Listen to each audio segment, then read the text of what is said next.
Hey guys, so I want to do a quick video here on some of the best phones of 2017. So a lot of people ask me, which is the best phone out on the market. It's a very subjective question, based upon what you're looking for in a handset. But I have made a little pick here of what I think are the best phones right now in terms of, the value for money as well as what they offer. So this is my top six basically, and I got to say, it's very difficult to choose the top three because all of the manufacturers are doing so well, bringing some amazing hardware and software to the table. But I have eventually, settled with what I consider the top three here.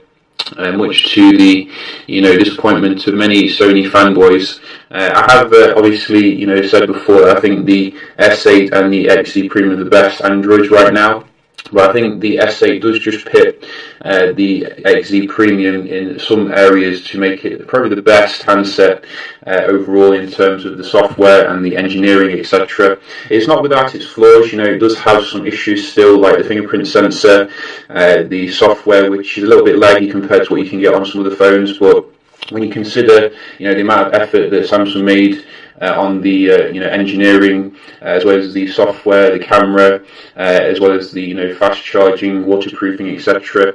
I consider the S8 to be probably the best Android phone right now overall, as well as the S8 Plus. I don't have that obviously, but if you've got that, you can substitute for the S8 Plus. Comes with a little bit bigger battery.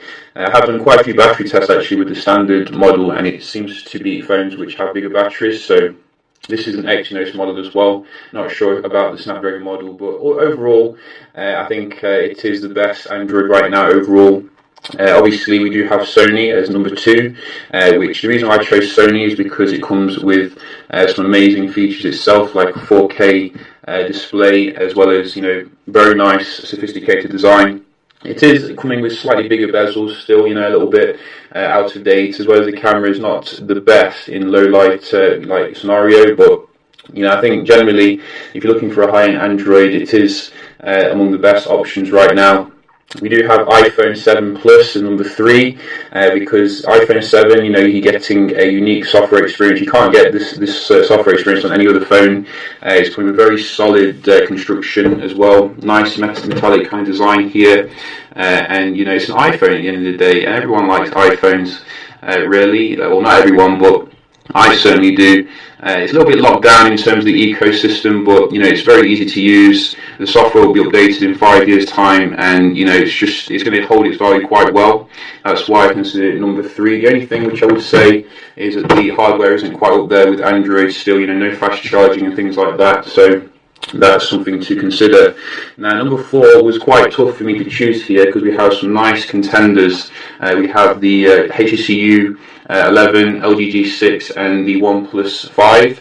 But overall, I've chosen the U11 as being number four, LG G6 number five, and the OnePlus 5 as the number six here. I think we have actually 7 smartphones on the table, so this is the top 7 actually.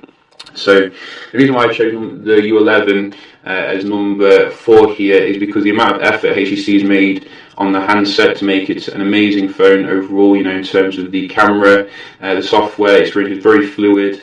The only thing which I would say is it's a high maintenance phone. You need to continually clean it to keep it looking its best. It's a trend that I've seen with many manufacturers actually going with glass phones nowadays, which I don't really like too much. I prefer them to use like a frosted glass construction, so it's less fingerprint prone.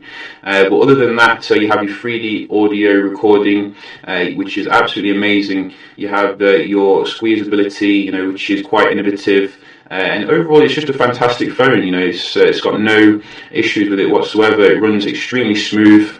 And it's a little bit, boxy compared to what I would have liked. Maybe HTC should have looked at what LG and Samsung were doing to reduce the bezel, but it does come at number 4 in my opinion in terms of what it brings to the table. LG G6, I've made a video on this recently. It is coming with amazing bezel ratio itself. You can see, it's very, very minimal in terms of the bezel, and it has the amazing dual camera lens. The thing which lets it down a little bit is the processor, which isn't quite up there. and the battery life, also the features which aren't uniform across each market.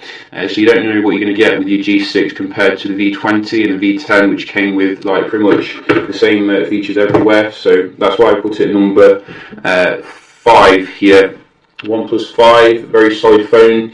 It's coming at a very affordable price. However, there have been several issues which I think have knocked it down to number 6 here. In terms of the jelly effect screen, which is a bit annoying. The slightly less spectacular camera, which didn't really live up to expectations.